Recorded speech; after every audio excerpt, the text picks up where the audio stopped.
Oi, gente! Oi, gente! Tudo bem com vocês? Começando mais um podcast com um clima de animação aqui, porque é isso que a gente faz. A gente ri, se diverte, a gente fala de coisas bacanas, mas sempre com muita leveza.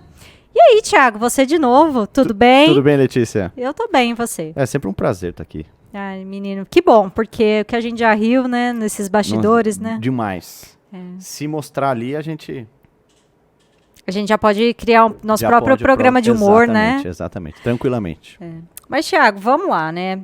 Da última vez, com muitos trocadilhos, né? A gente falou aí sobre as baratas. E Sim. hoje a gente vai falar sobre moscas. Fala pra mim, que bicho que é esse? É a mesma pergunta que eu te fiz no outro podcast, mas todos os bichos são estranhos, né? Sim. Pra nós, réis mortais. Então me fala aí, o que é a mosca? A mosca, Letícia, ela é um inseto chamado de alado, um inseto voador. Então, assim como todos os insetos, tem aquela morfologia básica que a gente aprende na escola. Cabeça, tórax, abdômen e tem um par de asas. As moscas e os mosquitos, eles fazem parte do mesmo grupo, que é chamado de ordem Diptera. Assim, falando de uma maneira geral, eu até costumo brincar muito disso com a minha família, porque a minha família, ela brinca, principalmente minha esposa, ela fala assim, olha, tira esse mosquito daqui, quando na verdade é uma mosca. Tira essa mosca daqui, quando na verdade é um mosquito. Tá? Existem algumas diferenças básicas, evidentemente que algumas moscas são confundidas com mosquito, sim. Mas a mosca que nós vamos conversar hoje é a mosca comum, é a mosca doméstica, da espécie Musca domestica. Não é muito difícil de pronunciar porque é bem parecido com o nome popular. Mas é um inseto voador, de difícil controle, mas não é impossível de se controlar esse inseto alado. Tá? E é um inseto que evidentemente dissemina aí algumas doenças. E por isso que é importante fazer o controle desse tipo de inseto. Quais doenças, Thiago? As moscas, quando elas voam, como elas têm uma capacidade de voo muito grande, eu digo grande do seguinte, da matéria orgânica onde ela depositou os ovos até ela buscar uma nova fonte de alimento, ela pode voar 500 metros sem auxílio de vento. Quando venta, ela vai muito mais longe. Então é muito difícil de se achar o ponto de origem da mosca. Conforme ela vai voando, ela vai captando, evidentemente, nas superfícies que ela vai pousando, protozoários, bactérias, vírus. Então, elas conseguem disseminar aí algumas doenças, sim, muitas vezes relacionadas até mesmo a problemas respiratórios e problemas gastrointestinais. Tá? Pode dar alguns problemas de pele. No entanto, que a gente estava conversando até antes, existem moscas que transmitem a berne, que causam a berne, aliás, e existem moscas que causam a miíase, que são coisas distintas aí. Tá? Entre algumas outras doenças aí que elas podem causar, mas o importante é entender que na pata desses animais, na perna desses animais, no aparelho bucal desses animais, nas fezes desses animais, existem esses micro-organismos patogênicos.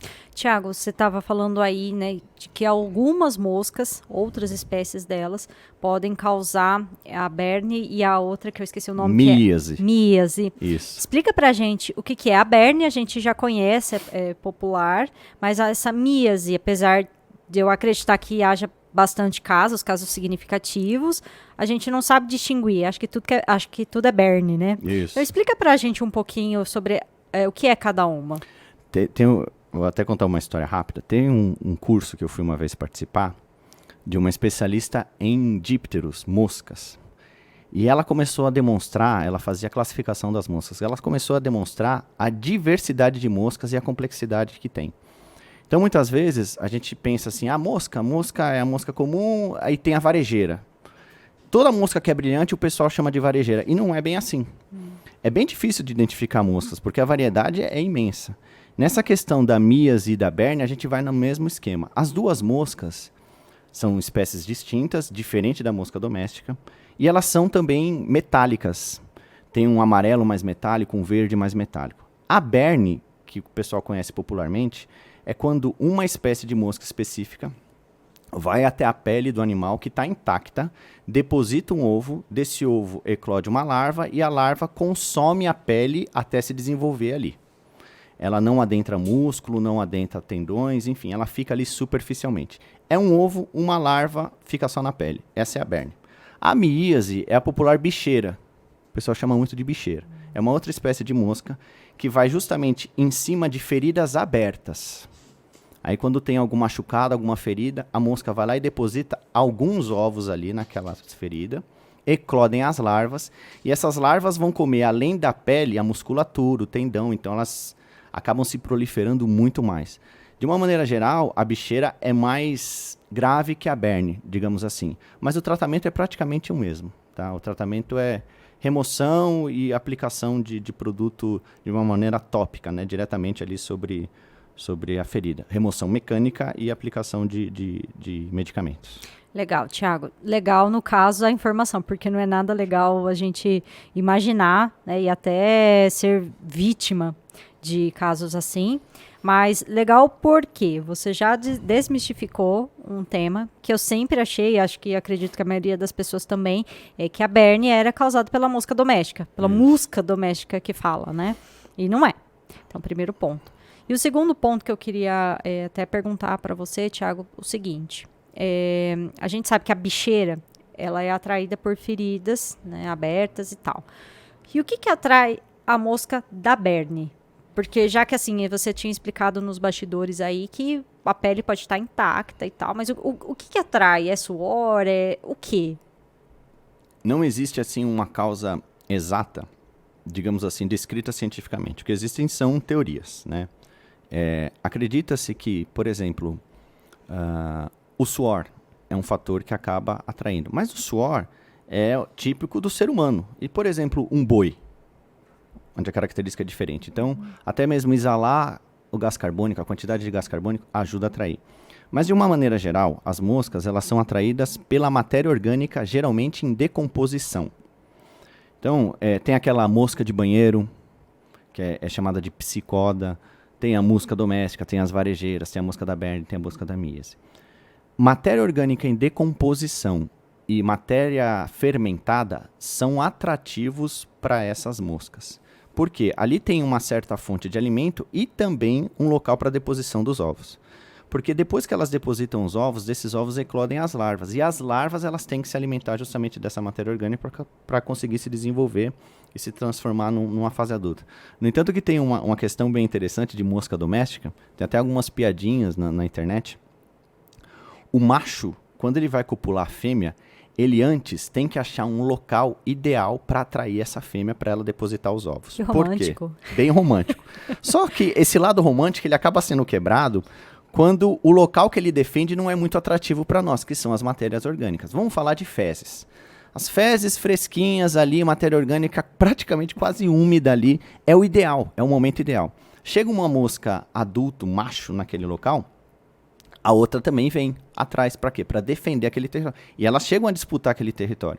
A mosca que ganhar aquele território, evidentemente, consegue atrair mais fêmeas. E aí, a partir daí, evidentemente, ocorre a cópula e depois a deposição dos ovos. Então, tem essas questões aí de interessantes das moscas. Nossa, muito interessante. Muito que romântico. Thiago. Mas são animais, são insetos e cada um com as suas particularidades, né? Não vamos nos aprofundar quanto aos gostos. Mas, Thiago, você falou aí das larvas e tudo mais. Quanto tempo uma larva demora para se desenvolver e se tornar uma mosca jovem e adulta? E qual o ciclo de vida total da mosca, incluindo desde a larva até os últimos dias? Os últimos dias. Os dias estão contados das moscas. É assim, a mosca fêmea, ela deposita os ovos e num período de 8 a 12 horas, mais ou menos, esses ovos eclodem. Então, quer dizer, é menos de um dia para a eclosão dos ovos. Eclodem as larvas. Essa mosca ela vai procurar uma matéria orgânica mais fresca para depositar seus ovos. Esses ovos, aí eu digo da mosca doméstica, da mosca mais comum, que também é comum em áreas como granjas, tanto de frango quanto de porcos, é muito comum a presença dessa espécie. Essas larvas, elas então vão começar a se alimentar da matéria orgânica e vão começar a crescer. Só que por serem artrópodes, eles têm um exoesqueleto, uma carapaça rígida externa. Então, para poder crescer, precisa trocar de pele. A gente chama de muda, equidise, enfim. Fez uma muda, vai para a segunda fase, que ainda continua se alimentando. Vai crescer, então antes de crescer, troca de pele e cresce. Essa terceira fase, é o terceiro insta, né, que a gente fala, ele começa a se afastar, a larva começa a se afastar da matéria orgânica e vai para uma área mais seca, para formar uma pulpa, ou seja, uma espécie de casulo. A fase larval, ela dura de 6 a 9 dias, mais ou menos, até chegar no último instar. Quanto maior a temperatura, mais rápido é o desenvolvimento. Chegou na fase de pupa, vira esse casulo vai durar lá de 3 a 4 dias. Desse casulo, numa área mais seca, vai eclodir uma mosca adulta. Essa mosca adulta, ela pode levar de 12 a 24 horas para começar a voar. Porque aí ela tem que desenvolver bem as asas, ela tem que esticar bem as asas. Nesse tempo, ela está justamente naquele local onde ela acabou de se desenvolver. Nessa hora, ela está muito exposta aos predadores. E olha, ela acaba morrendo sim nesse período, porque ela está bem exposta, assim como na fase larval, e mesmo assim a gente tem uma quantidade imensa de moscas. A fase adulta oscila aí mais ou menos de 12 a 25 dias. Esse é o período da fase adulta. Então, se a gente for contar o período mais rápido das moscas, são 8 horas do ovo à larva, são 6 dias da larva à pupa, são 3 dias da fase de pupa ao adulto e 10 dias na fase adulta. Então, 10, 6, 16, vai dar mais 10, 3 são 13, mais os 6 da fase são 19.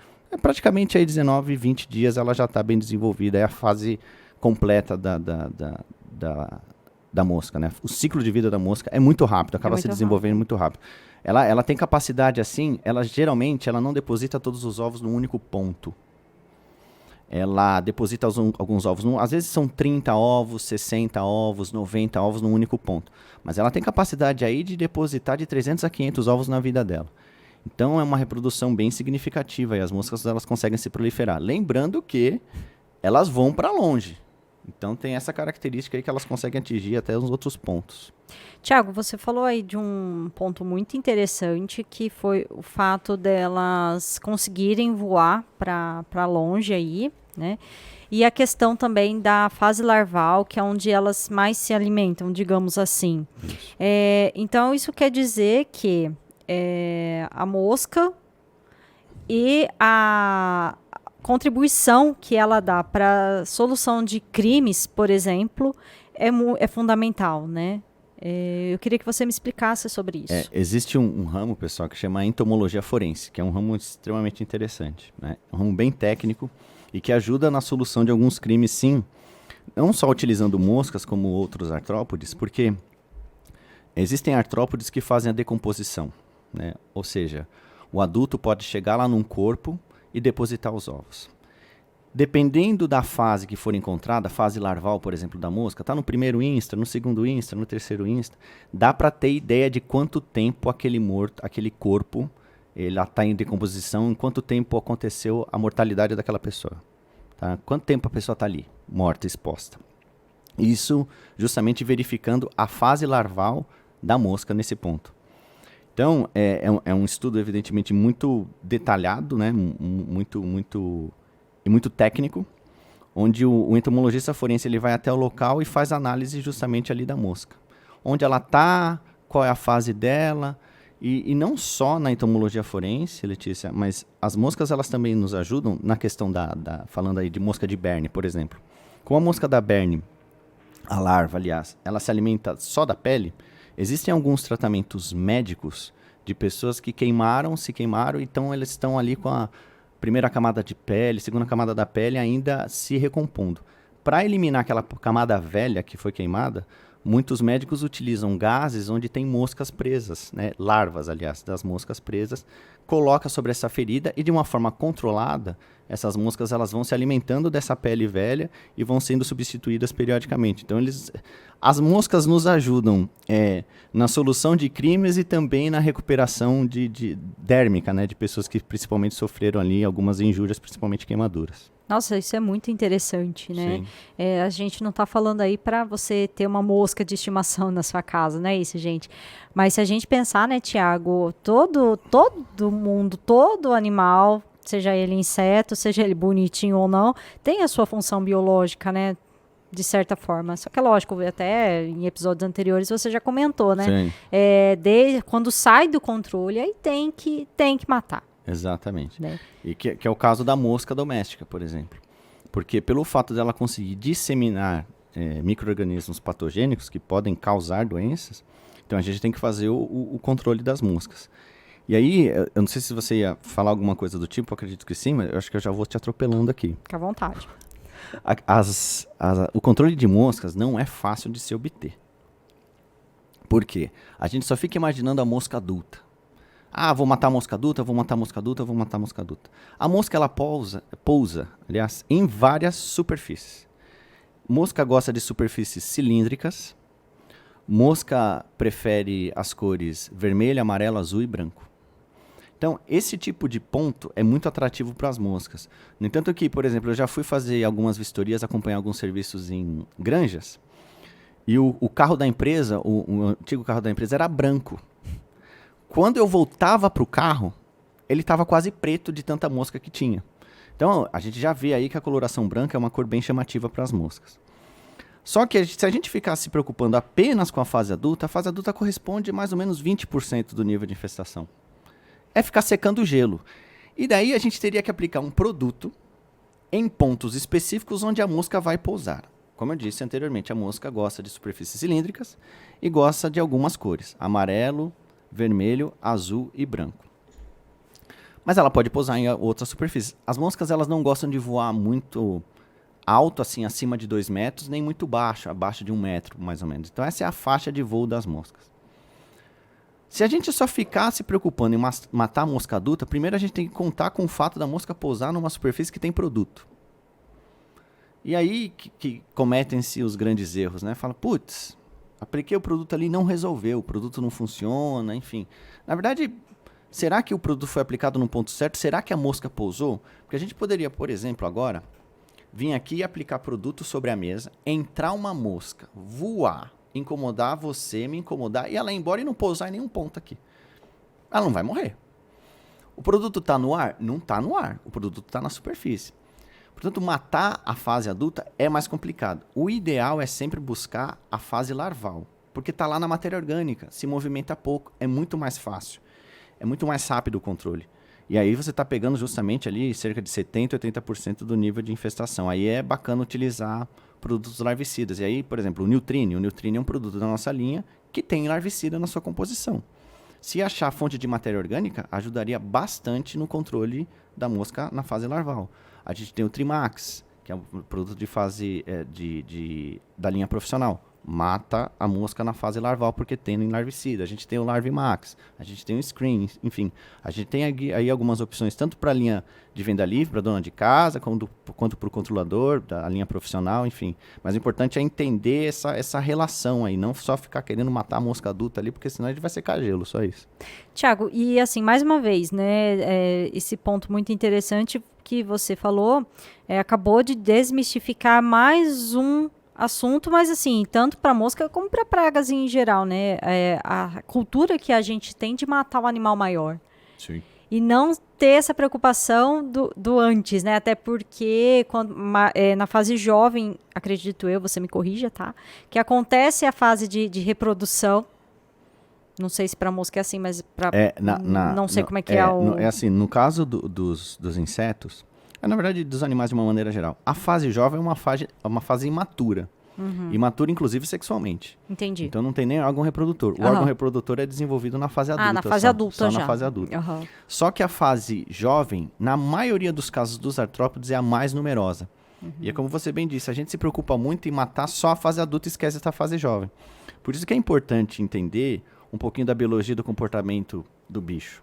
Uhum. Porque assim a gente sabe que, putz, eu já sei onde eu vou agir, eu já sei onde eu vou conseguir, e aí tem maior efetividade no meu tratamento. Uhum, entendi. Acabou desmistificando outra coisa, pelo menos para minha cabeça. Mas é bom. É por isso que é legal a gente conversar, perguntar, porque realmente, assim, já fui ticando todas as minhas dúvidas aqui na listinha da cabeça. Sim. Ô, Tiago, voltando um pouquinho do assunto, quando a gente falou que as moscas, elas têm esse papel fundamental de decompor matérias orgânicas, até porque elas, né, esse papel é importante, senão ia parecer até lixo no meio da rua, não sei o quê, né? Então elas têm esse papel de limpar o ambiente. E falando assim, não querendo ir pro lado mórbido da coisa, né? Mas um dia eu li, você me corrija, que a mosca é a primeira a chegar onde está a cena do crime, né? Ela chega até primeiro que a polícia, né? Devido a essa atratividade e tudo Sim. mais. Mas eu queria, mas não é esse ponto. Eu queria que você me explicasse, Thiago, da estrutura sensorial da mosca, mosca. sendo tanto assim por olfato, não sei, toda a estrutura de Os pata, sentidos de uma maneira todos geral. os sentidos da mosca. A mosca, por ser um inseto, os insetos têm características muito incomuns. Tá? Muitos insetos têm olhos compostos, que a gente chama. São pequenos ocelos, pequenas estruturas que captam luz, imagem, enfim. As moscas têm 2 grandes olhos compostos por pequenos ocelos, por pequenas estruturas. Aí forma a visão. O principal ponto dela nem é a visão, são justamente os quimiorreceptores espalhados pelo corpo. Mosca tem nariz? Não tem nariz. Mas a mosca ela tem uma série de pelos espalhados pelo corpo e pequenas antenas. Porque a gente não vê a antena aparente da mosca. A antena da mosca é muito pequena. Mas são estruturas que captam quimicamente o odor, o cheiro. Né? O nosso nariz é um quimiorreceptor. Aqui tem uma série de estruturas, células receptivas, para justamente detectar o odor. O que é o cheiro? O cheiro são substâncias químicas no ar. As moscas, então, elas conseguem captar esse odor pelas antenas e pelos micropelos espalhados pelo corpo. Como eu disse, a capacidade de voo de uma mosca é de 500 metros sem a ajuda do vento. Então elas detectam de uma maneira bem efetiva aí o odor do cadáver. Por mais que, olha como as coisas são interessantes, o cadáver no momento que ele morre, ele não tem assim um odor tão característico para nós, mas as moscas elas já conseguem perceber, por isso que as moscas chegariam antes da polícia. Os pelos eles também servem para captar vibrações, são os mecanorreceptores também. No entanto que, quando a gente tenta matar a maledita da mosca, indo pelas costas dela, como é que ela consegue saber que a gente está chegando? Porque quando a gente movimenta a mão, a gente está deslocando o ar, que está batendo nela. Ela tem os pelos mecanorreceptores que detectam na hora ela vai para o sentido oposto. Por isso que é muito difícil de você pegar uma mosca esperta. Quando a mosca ela já está contaminada, ela já está no fim da vida dela, idosa, aí a gente consegue matá-la rapidamente. Tá. E você tocou justamente nesse ponto que eu ia perguntar, né, se tinha relação também dessa estrutura sensorial com ela conseguir escapar tão rápido das nossas mãos. Mãos não, porque, gente, eu já vi gente matando mosca com a mão. Sim, existem pessoas que são mais habilidosas. São raiz, né? Tem até no filme do Karate Kid, que o Sr. Miyagi, ele pega assim, a mosca com o hashi, assim, né? Capta, é um treinamento de habilidades. Põe habilidade nisso, né, Sim. Thiago? Mas, enfim, você já respondeu aí a nossa pergunta, a nossa que eu digo, porque com certeza a dona de casa que está assistindo esse podcast vai, por isso que eu não consigo pegar aquela mosca, né? Exatamente. Dona de casa e qualquer outra pessoa, qualquer ser humano, né, que tenta se livrar, né? Puxando nisso que você está falando, Letícia, eu acho importante assim, destacar mais uma vez. Pessoal, vai combater mosca, não é ficar aplicando o produto só na parede. Tenta buscar essas cores que eu comentei, amarelo, vermelho, azul e branco. Tenta aplicar produto nas superfícies cilíndricas. Tá? Tenta aplicar o produto acima de 1 metro, abaixo de 2 metros, justamente nessa faixa, porque é onde as moscas vão pousar. E tenta buscar a fonte de matéria orgânica. Tá no lixo? Uma vez eu saí num fim de semana. Aliás, saí numa sexta e voltei no sábado. Foi assim. Sexta à noite e voltei no sábado à tarde. Esqueci o lixo lá no lixinho da cozinha. Quando eu voltei, já tinha mosca dentro da minha pia. Por quê? Porque tinha ali casca de fruta, tinha resto de comida. Então, alguma mosca entrou voando. Era que eu moro num apartamento 16º andar. Uma mosca entrou voando, depositou os ovos ali dentro e se desenvolveu. Então, todo cuidado assim é relevante. Telas nas janelas é muito importante. Tá? Nos restaurantes, eu não sei se as pessoas costumam reparar, mas em alguns restaurantes, quando você entra no estabelecimento alimentício, tem uma espécie de ar-condicionado em cima logo na porta de entrada, fica empurrando o vento. Aquilo, na verdade, é uma cortina de vento, uma cortina de ar. Qual é o objetivo daquilo? Empurrar os insetos para fora. Então, é um tipo de barreira física. Telas, e também tem algumas armadilhas luminosas, uma estrutura, hoje tem vários formatos, mas é uma estrutura que tem uma lâmpada com uma coloração de roxa a azul. Então, aquela cor, ela atrai a mosca vai até o local e fica presa numa espécie de placa adesiva, uma cola. E isso ajuda a fazer o controle de moscas, porque internamente não é bacana ficar utilizando muito inseticida. Então você tem que usar essas outras técnicas, essas outras metodologias para fazer o controle de moscas. Então é muito importante se atentar a tudo isso. Não é só, eu vou lá, vou aplicar inseticida e vou resolver. Não é tão simples assim, infelizmente. Como todo mundo pensa, né? Às vezes a casa tá suja, tem um monte de resto de comida na pia, mas acho que o veneno vai resolver. Não é bem assim, a gente bate sempre nessa tecla, Demais, né, Thiago? demais. E aí, mas a gente sabe que é um trabalho aí de conscientização, né, até da própria pessoa, Sim. enfim. Sim. Mas uma coisa que me chamou muita atenção, na verdade duas. A primeira, essa capacidade das moscas enxergarem determinadas cores e essa particularidade de pousar em objetos cilíndricos. A primeira pergunta, a mosca enxerga mais cores? Qual que é esse campo de visão em termos de cores? E a segunda pergunta, por que objetos cilíndricos? Tem explicação? Pois é, dos objetos cilíndricos não tem nada assim descrito como, olha, a principal causa é essa. Coloração, de uma maneira geral, os insetos eles enxergam muito bem nesse sentido, principalmente, aqui, só para tentar explicar isso melhor. Muitos insetos têm hábito noturno. Muitos insetos têm hábito noturno. E aí, quando a gente está em casa, acende a luz, uma lâmpada, existem aqueles insetos, principalmente os voadores, que são mais atraídos para a luz. Por quê? Porque aquela luz, principalmente uma luz mais clara, imita a lua. E os insetos eles são guiados pela luz da lua porque é o horizonte, eles conseguem ir mais distante. Agora, existem os insetos, por exemplo, de hábito diurno, como a mosca, libélula. A libélula é um inseto que vai para a lâmina d'água. Isso aqui tem algumas libélulas que ficam batendo em vidros espelhados, por quê? Porque se assemelha a uma lâmina d'água. Porque na lâmina d'água ela vai depositar os ovos e é ali que ela também vai pegar a sua fonte de alimento. As moscas, sim, agora respondendo a sua questão diretamente, elas têm uma capacidade de enxergar algumas cores sim, mas as cores que mais chamam sua atenção são essas que eu comentei.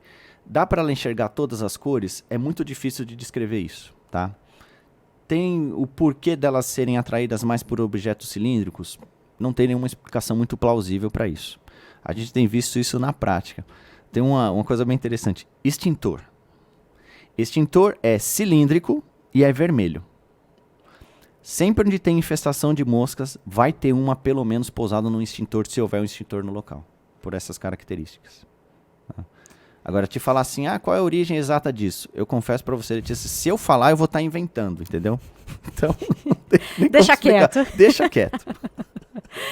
Não, mas essa estrutura, né, essa biologia dos insetos, assim, é muito interessante, né? É um mundo muito, muito doido, né? E, Thiago, eu quero aproveitar aí para perguntar para você o seguinte. Você falou das várias espécies de mosca, você falou que tem a da Berne, da outro nome que eu já esqueci, Míase, e do banheiro. Então, quer dizer assim, vamos lá, para quebrar o meu efeito de choque. Então, quer dizer que aquele mosquitinho que fica no banheiro, na verdade, é uma mosca? É uma mosca. É mesmo? Chama-se psicoda. A psicoda é uma mosca do banheiro e ela tem um fator interessante porque o pessoal chama de mosca de ralo também. Porque no ralo, quando a gente toma banho, ou quando a gente lava o banheiro, principalmente no ralo do chuveiro, você está se lavando todo dia, cai resto de pele. Cai matéria orgânica do corpo. Cai resto de cabelo, pelos, enfim. Sujidades, de uma maneira geral. Isso vai grudando no ralo, não vai embora direto. Então o ralo, muitas vezes, ele fica impregnado com aquela crosta. A gente não vê porque a gente não costuma limpar, o que é um erro, porque você tem que tirar o ralo e limpar. Mas ali naquela crosta, que pode não estar tão superficialmente, mas de uma maneira mais profunda, a mosca vai até o local, deposita seus ovos lá e vai embora. Esses ovos eclodem também muito rápido. As larvas da psicoda é uma larva até bem característica, é uma larva pretinha e bem fininha, comprida, maior que a mosca adulta. Então as pessoas às vezes elas veem um bichinho pretinho ali no banheiro, nem sabem o que é, parece uma minhoquinha e é maior que esse mosquito, essa mosca, que o pessoal chama de mosquito. Então o pessoal não associa uma coisa com outra, mas na verdade é a larva dessa mosca. Então para fazer o correto controle dessa mosca, para você não ver essa mosca, não é só utilizar produto químico, é abrir esse ralo, pegar aquela escovinha que se utiliza muito em vaso sanitário, água sanitária, joga água sanitária e esfregar. É uma remoção mecânica e é uma limpeza química. Aí depois pode se aplicar inseticida para impedir o desenvolvimento dessa larva. Mas se não fizer isso, não adianta. Ficar aplicando inseticida no azulejo, no roda-teto, não vai resolver. Vai ficar matando ali ela na fase adulta quando o foco está justamente ali nesses pontos. Mas é uma mosca, não é um mosquito. Mas o pessoal chama de mosquito. Até eu falo, esse mosquitinho de banheiro. É. Eles fazem parte do mesmo grupo também, então não tem tanto problema assim. Tá tudo na mesma família. Tá quase tudo ali. Tudo É que bem, assim, de né? uma maneira geral, não é regra. Existem as exceções. Mas os mosquitos, eles se desenvolvem na fase aquática, a fase larval, e as moscas preferem mais a matéria orgânica. Tá? Existem suas exceções aí, mas de uma maneira geral é isso. Tiago, então quer dizer que quando a presença desse mosquito, que na verdade é uma mosca, tá muito abundante no meu banheiro, por exemplo, quer dizer que ou tá com problema no ralo ou porque tá precisando fazer uma faxina, né? Box. Box. Às vezes não limpa ali o trilho, né, do box. Ali no trilho do box fica uma série de sujidades. Ali elas também se desenvolvem. Então tem que, às vezes, dar uma caprichada ali nesses pontos. É melhor, porque aí realmente a gente resolve o problema dessas moscas, gente. Só dessa maneira. E elas causam algum tipo de doença, Tiago? É um incômodo visual, sabe, estético. Sei. Porque não tem nenhuma doença relacionada diretamente a elas, não. Então, E elas nem chegam a ser hospedeiras de nada, elas não vão depositar os ovos na pele de ninguém, nem na ferida de ninguém. Não. Senão o pessoal começa a ficar com medo até dessas moscas. Não, é um incômodo visual, é estético, como eu falei, né? Uma coisa mais leve. Entendi, Tiago. E aí a gente pode classificar essa e as outras moscas como onívoras, que fala? Ou tem uma classificação diferente? É assim, é que a gente aprende, assim, de uma maneira geral, que existem animais carnívoros, herbívoros e onívoros, né? Mas dentro dessas classificações existem as subclassificações. Carnívoros é tudo que come carne, mas, por exemplo, uma barata. Uma barata tem carne do jeito que a gente conhece? Não, mas existem insetos que comem baratas, como existem artrópodes que comem baratas, como, por exemplo, o aracnídeo e o escorpião. Mas é um animal insetívoro. Insetívoro está dentro dessa categoria de carnívoros.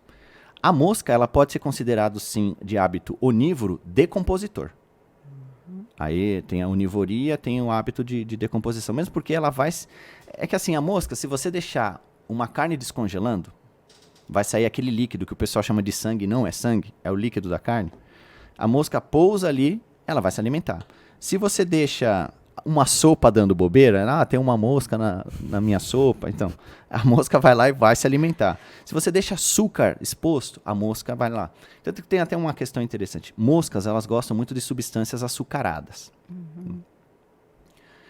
Mas, ao mesmo tempo, moscas gostam de se alimentar muito mais de alimentos que estão na fase líquida viscosa do que na fase sólida.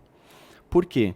Porque o aparelho bucal da mosca não é mandíbula, é um canudo. É um aparelho bucal do tipo sugador. É uma probóscide, tecnicamente falando. Ela expõe essa probóscide. Se é um grânulo de açúcar, ela não tem como engolir aquilo, sugar aquele grânulo. Então o que ela tem que fazer? Ela tem que regurgitar algumas enzimas digestivas, esperar esse açúcar solubilizar, e aí ela chupa esse suquinho do açúcar. Isso dá muito trabalho. Então o que as moscas preferem? Elas preferem nos alimentos mais líquidos, pastosos, porque é mais fácil de se absorver. Mas, de uma maneira geral, assim, o principal papel dessas moscas domésticas é a decomposição, mas elas têm aí a classificação de onivoria, assim, porque tudo que você deixar lá, seja um alface dando bobeira ali, seja um açúcar, seja suco de carne, elas vão acabar se alimentando. Mas uma espécie que não passa aperto, né? De jeito nenhum. De jeito nenhum. Ô, Tiago, agora eu queria, só pra gente encerrar, que você falasse pra gente rapidamente, ou não, até porque é um tema bem interessante, então você fica à vontade. Com relação ao inverno, diminuição de temperatura, clima seco e também diminuição de moscas. A gente sabe que, pelo menos aqui na região sudeste, isso nesse período vai acontecer, espero eu, né? Porque elas são bem chatas. Mas, em contrapartida, a gente sabe, até no podcast passado com o Marcos, a gente estava comentando que o Brasilzão, né, tem várias estações do ano, tanto é que lá no Nordeste agora o inverno vai ser chuvoso. Exatamente. Então eu queria que você explicasse pra gente qual que é a relação das moscas com chuva, com umidade, por que que elas aumentam nesse período? Isso é muito interessante, Letícia.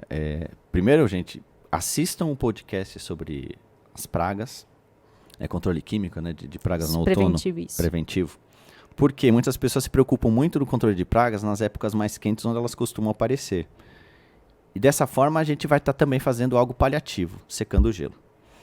As moscas, elas têm uma característica bem interessante, que é o que faz a mosca se proliferar. Alta temperatura, alta umidade e presença de matéria orgânica. Quando a temperatura baixa e o clima fica seco, a tendência delas é não aparecer muito. Mas quer dizer que elas sumiram? Não. Existem algumas espécies onde a fase de pupa ela consegue resistir mais tempo, onde o ovo não eclode, onde quando as moscas elas diminuem seu metabolismo e deixam para acelerar esse metabolismo quando começa a esquentar e aumentar a temperatura, aumentar a umidade. O Brasil, como você bem disse, tem dimensões continentais. Então, enquanto aqui no sul e sudeste o inverno é frio e seco, lá no nordeste a temperatura diminui sim, mas continua quente e é úmido pra caramba. Então, moscas lá é praticamente o ano inteiro. Tá? Aqui pra gente é dezembro, janeiro, fevereiro, março, aí abril, até maio vai aparecer mosca sim, porque essas condições acabam limitando.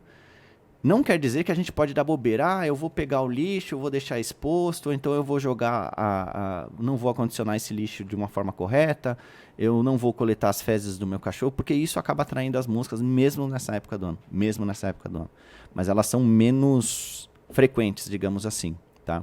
Mas essa relação temperatura, umidade e matéria orgânica são os fatores limitantes para a presença ou não das moscas. Tá? E aqui no sul a gente está entrando numa época em que a diminuição vai ser significativa. Aí uma pessoa lá do Nordeste está assistindo isso e fala assim, imagina que agora começa a aparecer um monte de mosca. Porque lá não tem jeito. É uma característica do local. Já são nativas. Então não tem o que fazer, gente. É isso. Tiago, bom, eu acho que esse bate-papo aí foi bem legal, bem interessante. E que bom que a gente consegue deixar tudo mais leve, né? Porque se pensar aí numa infestação de moscas, você até comentou que o seu carro estava cheio de mosca quando você voltou, enfim, parece até um filme de terror, né? Mas a gente consegue deixar tudo mais leve, acredito eu, e ao mesmo tempo que a gente leva aí informação para o pessoal. E assim, não tenho mais nada a dizer além de te agradecer por mais uma vez você estar aqui com a gente. Eu quase esqueço de falar que você está aqui, já começa a conversar, porque você é tão de casa que já vai. E no próximo podcast também com o Lucas, quando eu gravar com ele, vai ser a mesma coisa. Então já peço desculpa para ele de antemão, ele nem está assistindo, nem está aqui para falar, para se defender, coitado. Mas enfim, Tiago. Em suma, muito obrigada mais uma vez pela sua presença e pode deixar um recado final aí. O prazer é sempre meu, Letícia, de estar aqui conversando com vocês, mesmo porque a gente já, como você bem disse, a gente chega no podcast e já começa a conversar. Gente, vocês precisam ver assim, o que ocorre por detrás das câmeras. É uma coisa assim bem legal, porque aí a gente deixa o ambiente mais leve, mais solto para a gente conseguir discutir bacana. Apesar de ser algo profissional, e aqui nós estamos lidando com pessoas profissionais mesmo. Desde o pessoal que está atrás das câmeras até quem está aqui no preparo das pautas, nas conversas, nas discussões. A gente tenta deixar isso de uma maneira mais leve, porque o público ele quer ver uma coisa mais tranquila. Então eu agradeço mais uma vez aí pelo convite, é sempre um prazer, faremos outros. Com certeza. E é isso, e a gente se vê numa próxima aí. Tchau, gente. Tchau, gente, obrigado, valeu.